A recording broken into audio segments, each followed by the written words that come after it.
प्यारे बच्चों, स्वागत है आपका आज की ऑनलाइन कक्षा में। हमने पाठ शुरू किया हुआ है दहन और ज्वाला, और इससे पहले वाले वीडियोस में हम दहन के विषय में विस्तार से पढ़ चुके हैं। आज हम ज्वाला के विषय में पढ़ेंगे। चलिए आज हम अपना लेक्चर की शुरुआत करते हैं दैनिक जीवन में आपके कुछ अनुभवों के साथ। आप सभी ने एलपीजी की ज्वाला देखी होगी, मोमबत्ती की या फिर मैग्नीशियम रिबन की। अब हम इस दी गई सारणी को आपके दैनिक अनुभवों के हिसाब से भरेंगे कि इनमें से कौन सा पदार्थ दहन होने पर ज्वाला के साथ जलता है और कौन सा बिना ज्वाला के। इस सारणी में मोमबत्ती, मैग्नीशियम, कपूर और मिट्टी के तेल का स्टोव, ये सभी ज्वाला के साथ जलते हैं।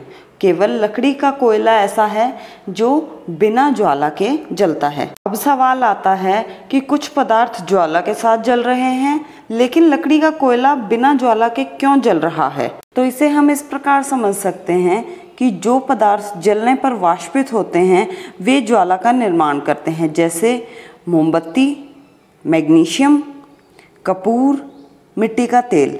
जब भी ये पदार्थ जलते हैं तो यह वाष्पित होना शुरू हो जाते हैं, परंतु इसके विपरीत कोयला वाष्पित नहीं होता, अतः वह दहन के समय ज्वाला नहीं देता। अब हम समझते हैं कि दहन प्रक्रम में और क्या क्या उत्पन्न होता है।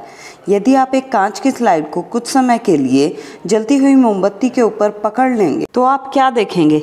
आप देखेंगे कि कांच की स्लाइड पर एक काला गोल वलय या छल्ला बन जाता है।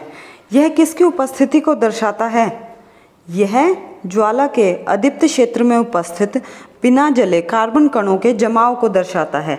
इसका उदाहरण आपने अपने दैनिक जीवन में भी देखा होगा। कई बार खाना बनाने वाले बर्तनों की तली नीचे से काली हो जाती है। यह भी दहन प्रक्रम में उत्पन्न हुए बिना जले कार्बन कणों के जमाव के कारण होता है। चलिए अब हम ज्वाला के विभिन्न भागों के विषय में पढ़ते हैं।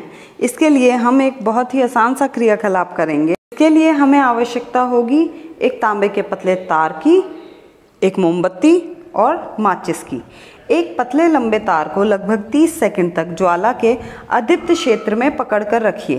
तो आप इसमें क्या बदलाव देखेंगे? आप देखेंगे कि तार का अगला हिस्सा जो ज्वाला से बिल्कुल बाहर है वह रक्त तप्त हो जाता है। यह क्या दर्शाता है? वास्तव में ज्वाला का अदीप्त भाग सबसे अधिक गर्म होता है। तो यहाँ से हम सबको यह बात समझ में आ जाती है कि सुनार सोने या चांदी धातु को पिघलाने के लिए ज्वाला के सबसे बाहरी भाग का ही उपयोग क्यों करता है? क्योंकि ज्वाला का सबसे बाहरी भाग सबसे अधिक गर्म होता है। समझते हैं ज्वाला के विभिन्न भागों को।